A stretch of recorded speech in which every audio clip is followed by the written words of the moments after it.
the day after. And I think music critics are becoming a little more down to earth. I think they realize that not everyone, how many people know what a Neapolitan chord is? You know? We have here 1, 2, 3, 4. Or a Mannheim rocket, you know? If you're going to use these terms, that you need to explain them. It's not so dedicated to the professionals as it was before. It's interesting also, it brings up a point of pre-concert conversations from the artist's point of view. And I find that, being an artist myself, I find that a lot of times we assume, there's so much assumption that our audience knows exactly what we're talking about. And we don't try to explain in better terms and be more inclusive. You know, I have some friends, for example, who I remember, I had a pre-concert talk and when we started, she said, well, I don't know what harmony is. I don't know what you mean by chords and the melody. I don't quite understand. And it dawned on me, I was like, well, why do I expect that, everybody knows what I'm talking about, right? It's not possible, right? And sometimes maybe, I don't know if it's, you can all comment on that, by the way, if it's a good thing to have a pre-concert talk and what type of pre-concert talk. So that's something that we can also sort of question in how the concerts are structured, So just remember, you have to unmute yourself first. But I would love to hear some reactions to that. Yeah, anyone has thoughts on that? You can raise your hand if you're struggling with a unmute, so I'll unmute you. Okay, Gala, go. I was thinking that a person who writes about music could be an educator, that perhaps it would be good for them to review the performance beforehand and afterwards, to prepare people what they should listen for. There's not enough musical education anymore. That's why the audience is dwindling.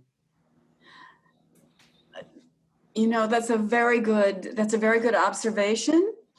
And I used to write advances on some classical concerts, but at the newspaper, there was a feeling that those were not important.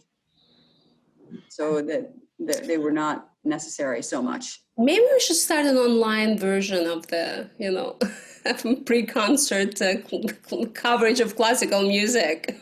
Right, you have nothing else to do, right? Where's the phone number where we can call the newspaper and tell them they're wrong? It's there, believe me. Bertie, I thought you had a question. Yes, Harriet, after all these years of going to concerts with you, and you already spoke about your background, did you develop during the last 15 years an appreciation for a particular piece of music or a composer that you hadn't particularly known about or cared for before this experience? That's a good question. I think that I picked up a little more appreciation for contemporary composers. Oh. And this is, I like Michael Torke and Nico Muhly. I'm starting to appreciate them more.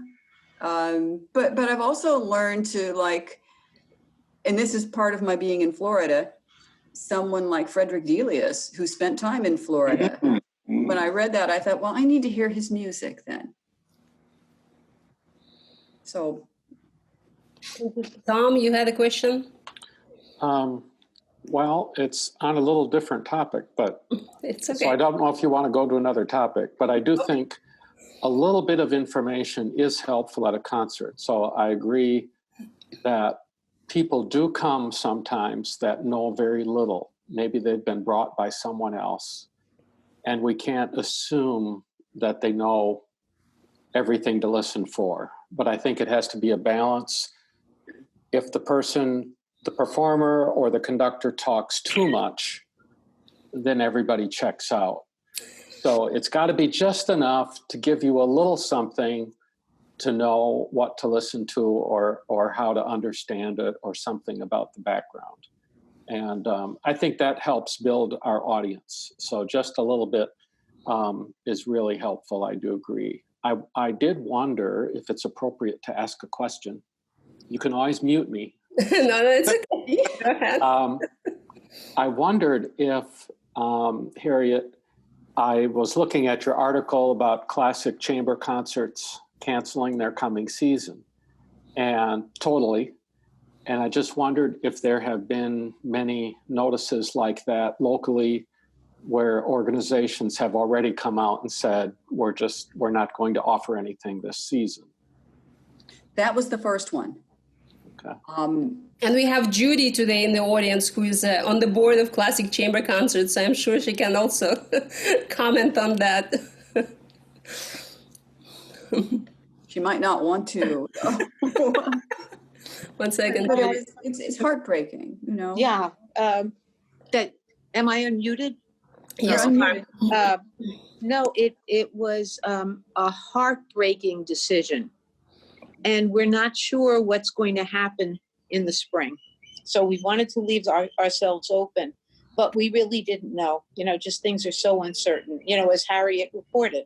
So it was a heartbreaking decision, and we'll see what happens. I have to wonder what's going to happen to the church series, Right. Well, Tom, by the way, you have a church series. That's me. Yeah. Well, that's why I bring this up.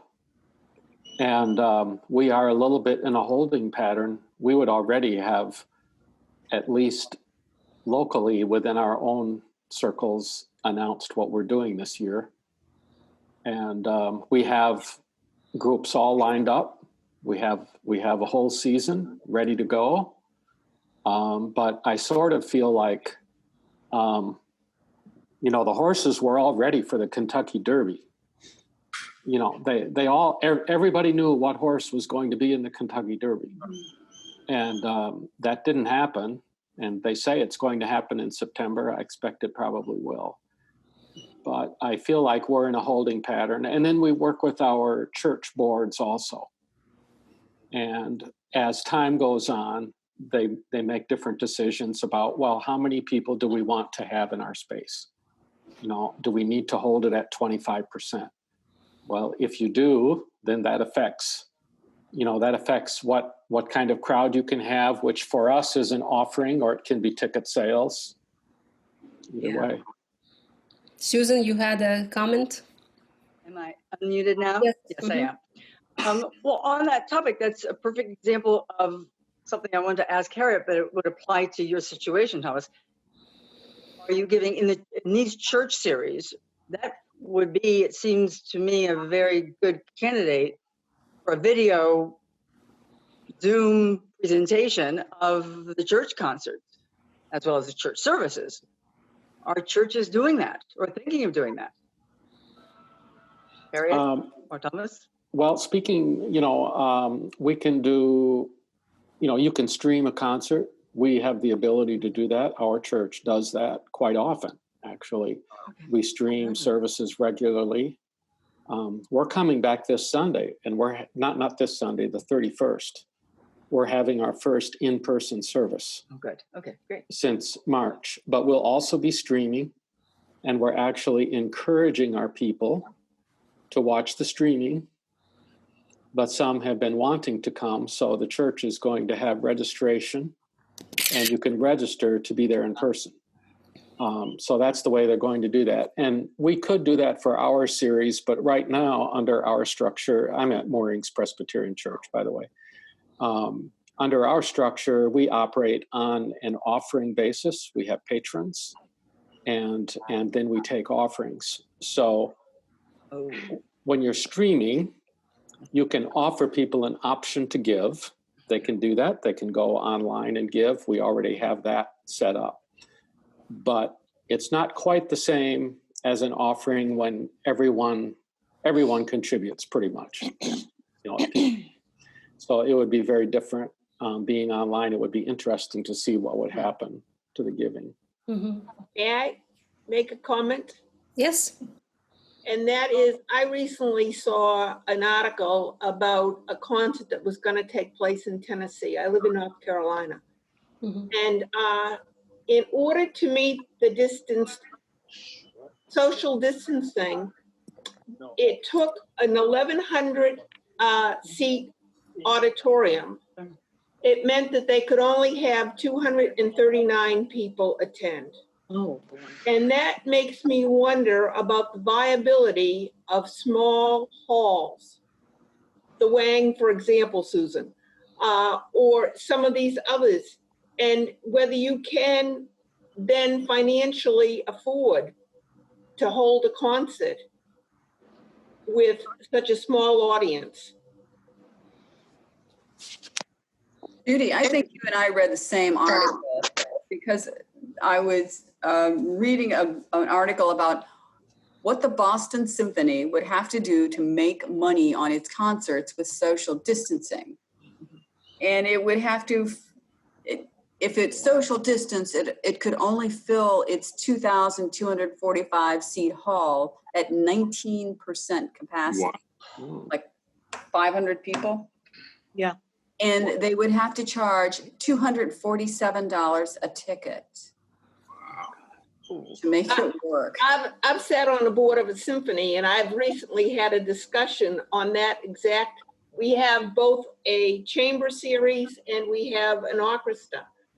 And we talked about, I mean, our biggest auditorium in this town seats 1,400 people. You can't have an orchestra of 60 people on the stage and have 300 or 350 people.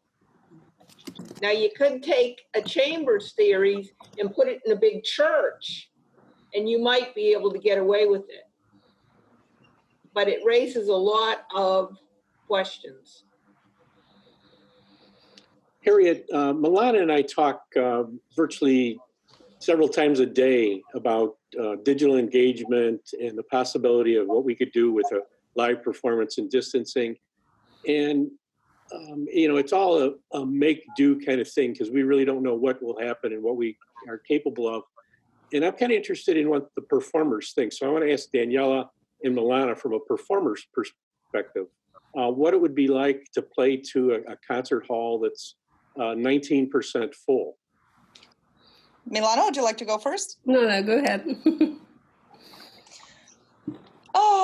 Clearly it's going to be strange and maybe similar to our dress rehearsals that are just open to the board, because that's about the same capacity, probably. It's better than an empty hall. It's not as fulfilling and energetic as having a bigger attendance. But I think when we're all committed to make it through, no matter what, we're gonna do whatever it takes to get through it. One bad joke about, well, if it only takes 19% and the tickets are going to be $250, I guess our classical music, which really flourished during the Kings and the Queens, is kind of going back there. It's just going to be for royalty. I hate to see that because we really don't have enough Kings and Queens. But we're just going to figure it out. We might have to, it really depends on the organization. Of all the comments I heard so far, I see a lot of potential in what was commented that maybe a chamber concert in a big church will do, truly. So, right, as long as we can afford to fit with distancing considerations as many people as possible safely within a venue, we're all going to try to do things. I mean, both Milana has been asking herself the same question, myself for the Arts Planet. In fact, this might be the upheaval. No, what's the word? I'm missing the word. The flourishment of chamber concerts. More so, the orchestras are going to have probably more struggles if the restrictions are still implemented. So, but we have to wait and see. A lot can change in 4 months. Maybe a 50-50 deal. Anybody, like in the case of Tom, I was dying to applaud you, Tom, by the way. I was mind blown. Your church is probably the one with the best streaming technology, at least as far as streaming the recitals. I had no idea when Sasha and I presented the Parallax in November that my family in Bulgaria could watch that at a wonderful quality, just really wonderful quality. I mean, case in point, Artist doesn't have that equipment. And for different, various reasons. But yeah, maybe 50-50, a little bit more online, and whoever can still come in person. And maybe that kind of goes along with what another guest of Milano was commenting a couple of meetings ago, Stanislav. He said, I slightly blame the arts for not taking enough advantage from the evolution of media, that as media came into our lives, that we didn't really click with them, marry with them, tight enough. So maybe this is the opportunity to catch up and make up for the difference a little bit. So. Well, the challenge is we definitely want to preserve live audience, right? Live experience. And that's what, at least I know from the artist's perspective, we enjoy playing for people. Of course, I second Daniela in terms of commitment, when we are committed, recordings that are done in front of the camera, right? So, and you still try to put the best of yourself out there, to make a good recording. So the artist's commitment is going to be there, especially if they know that there are, 5,000 people watching them online. That's will it happen? Should it be streamed, to everybody on YouTube, on Facebook? Should it be streamed only to patrons that really, really care about your organization and that have been with you and supporting you during all these years? There are many questions that have to be answered. Definitely, we cannot possibly disregard the idea of implementing some of the video, audio into the... I know that we are trying, the Grand Piano Series, we sort of play out different scenarios, worst case scenario to the base case scenario. So depending on where we will be heading, I think everybody on the board and myself included, we know that we have to be flexible, quick, and proactive.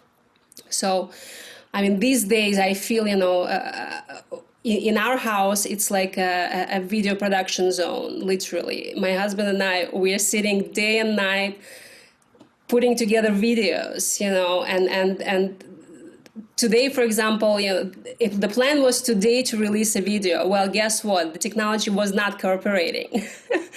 So at 2 p.m., we were still fighting with the file not being able to render. So it will have to wait until tomorrow, I guess. But I'm also learning how to let go. I'm a person that I always love to be in control, in charge, and deadlines and commitments, and you make it happen. But at the same time, I find that this situation forces you to just be flexible. You must be flexible. It's like your sight reading. It really takes me back to my time in New York when I remember I was accompanying in a voice studio of a wonderful director, Charles Ricker, who used to work in the Met Opera, and he had these amazing big singers coming to sing for him. And he was not really a voice teacher, but he was able to speak about voice and the music in a way that all of these singers wanted to sing for him. And of course, he had incredible connections. So I was the pianist in his studio, and I remember people were arriving with the scores of Strauss operas, Wagner operas, and you had to sight read them right there and then. And it was incredibly difficult, but at the same time, you realize how quickly you have to react, how immediately, it's incredibly flexible setup, so you have to react very quickly. And I feel I am in this situation right now. I was sight reading Strauss operas so that I could handle this situation right now, right here. Seriously. And yes, Phyllis, go ahead. 1 second, I'll unmute you. Come on, unmute. Milana, Yes, Dwight. I can maybe change gears a little bit just to Sure. bring another strata into this. Mm-hmm. In the Naples Concert Band, it's been around 48 years. We're going into our 49th season, getting ready for 50th. We had to cut this season short because of the COVID. And we're looking with, picture this now, we have 85 musicians on the stage in Cambier Park. What's the city going to do next year? They're going to let people come in 6 feet apart. We can't fit on the stage 6 feet apart. And more importantly, we can't rehearse. We don't have any space to rehearse with people keeping distancing apart. I think we've got a real, as much of a stature as we've had and been a benefit, I think, to a great number of people in Collier County and visitors. I've had some real concerns about how we're going to pull this off and continue to provide this level of musicality for the community. Dwight? Yeah. Sorry, I'm dying to tell you my hopefully supportive opinion. Okay. Somewhat of a joke. Maybe this situation is the perfect occasion to upgrade you into a established a humongous legendary organization like the Metropolitan Orchestra, or the Vienna Philharmonic, where they have Orchestra A, Orchestra B, Orchestra C, and you guys would just rotate. Yeah. Well, I didn't know there may be ways to reorganize ourselves, and that may be one of the criteria. If you go back to the chamber model, you can do things on a smaller basis. But we have grown from a ragtag beginning to a very accomplished group of musicians that like to play and want to play together. Harriet, what are we going to do? I like that chamber group model. The thing is, I think this will be a very different year for all of us, and we'll have to weather it somehow. And that may have to be your case this year. I was reading a story about what will make audiences come back after things are lifted, and the only thing it said for almost 50% would wait at least a few months. Yeah. And 25%, only 25% maybe that would be just right for the church, would attend right away. Mm-hmm. But what's going to make a difference is when they get a vaccine for this. 67% said that would make the difference. Michael, you had a comment. Yes, I have a question for Harriet. You've reviewed some pretty big artists lately, Chicago Symphony, Emmanuel Axe, as well as some unknowns in our local Naples Philharmonic. Do you have a different approach when you're reviewing well-known or world-class artists versus people who are less known? Or what's your approach?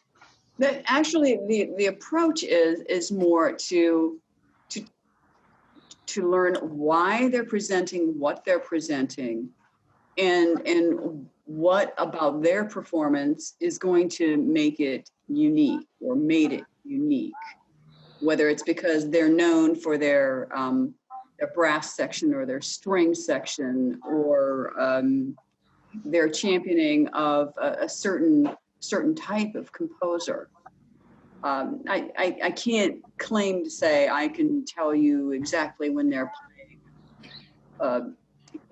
They're not uber perfect, but I can go into those aspects of the performance, and sometimes, to be honest, they aren't perfect. I went to a Berlin Philharmonic concert, and I thought in Berlin, and thought, whoa, this is not them at their best. I think anybody here can tell that too. You Well, get that's probably C orchestra, right? I was just gonna say. yeah, that's the C orchestra. We lived in the Hudson Valley for quite a while, and there was a joke going around with one of the critics, music critics, who was there for some time, that the great artists who passed through Poughkeepsie, they made it well known in New York and in London and in Paris, but they always failed in Poughkeepsie. So it was kind of a joke with the critic at the time. Yes, Richard, just 1 second. Go ahead. May I follow up on that? Because Harriet, honestly, we love your writing. We only subscribe to the Naples Daily News because of you. And Amen. your persona is a very outgoing, let's enjoy. It's not critic in the sense that sometimes wrongly people think of critics. I make a contrast in my own mind between your wonderful helping us to enjoy the music with, for example, the chief music critic of the New York Times, who recently criticized Yuja Wang terribly for giving too many encores. And you would never do that. So I'd just like to say that we think you are absolutely wonderful. And to balance that out a little bit, I want to give a shout out to Greg, who's got the very best background and most appropriate that I've ever seen in my life. It is. That's gorgeous. Thank you, Richard. Catherine, I'll have a different one for you next time. Catherine, go ahead. I have a question. We talk a lot about what the possibilities are for the future. And Naples is a place that is full of wonderful musicians. Could you give us an article, Harriet, about maybe just a little comparison of what all these wonderful musicians did before and what they're doing now? Because they aren't all right now just sleeping or binge watching television. So if we could just take a few examples, whether they're working on a particular piece of music they want to learn, or maybe they're teaching on streaming or planning or fundraising, to give us a feeling that it's still existing, even if we can't go to concerts right at the moment. Well, if they're the Naples Philharmonic, they're doing individual solo pieces on their very own YouTube channel. I don't know if you've seen those. Have you? No. Thank you. Put that in an article too.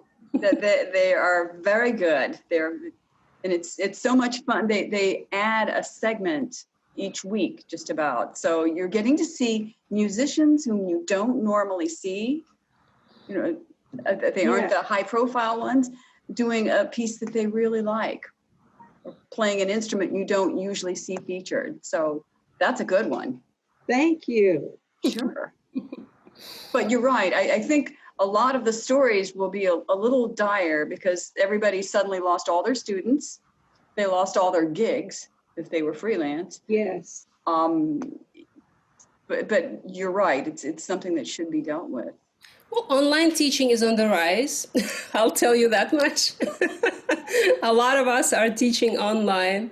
And in fact, actually, I have a student in London, and it sort of totally shifted my view of, I don't need to teach only local people. I mean, I can give master classes to people who are abroad. And the same goes for, for example, I'll tell you that, I plan for master classes for the Grand Piano Series.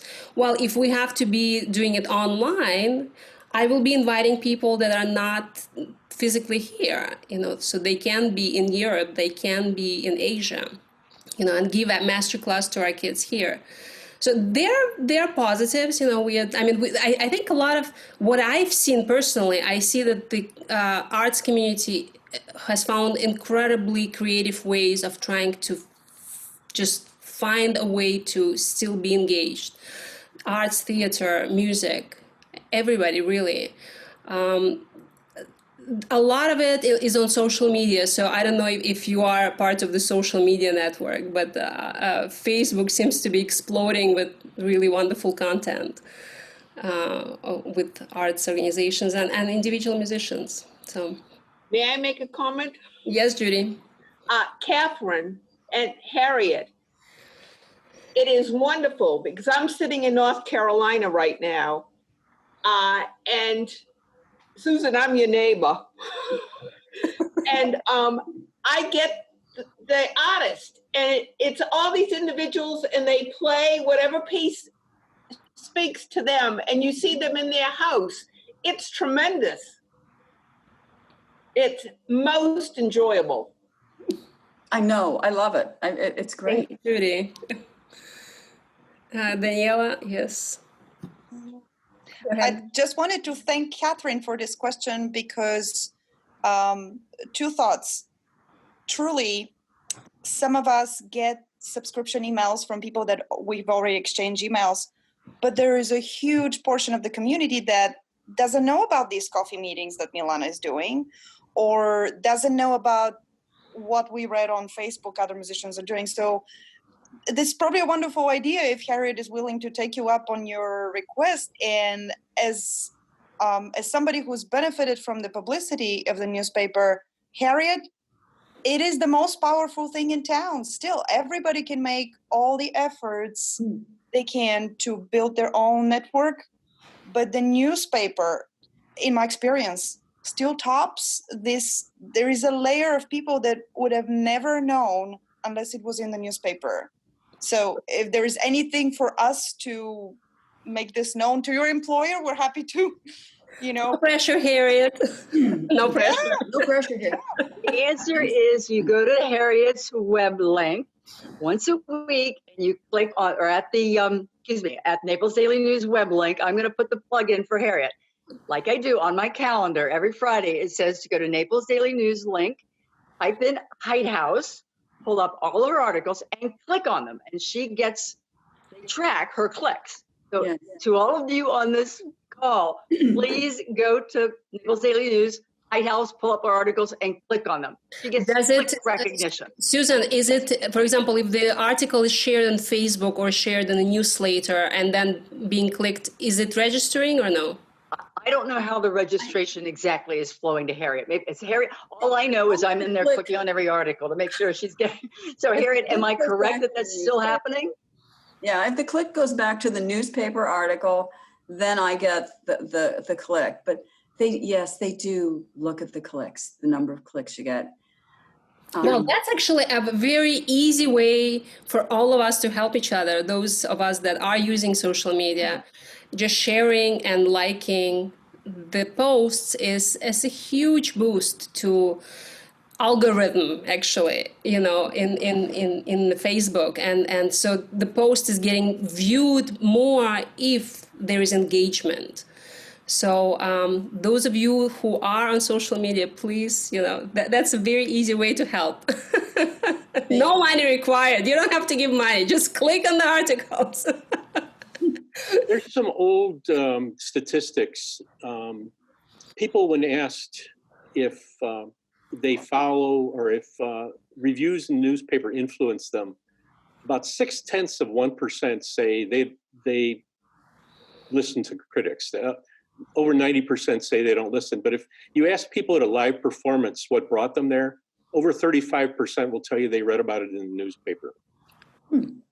I have a feeling that previews make a big splash. It's not so much the criticism, but if you highlight in the preview, at least I know that we have benefited tremendously from previews, Harriet, that you wrote.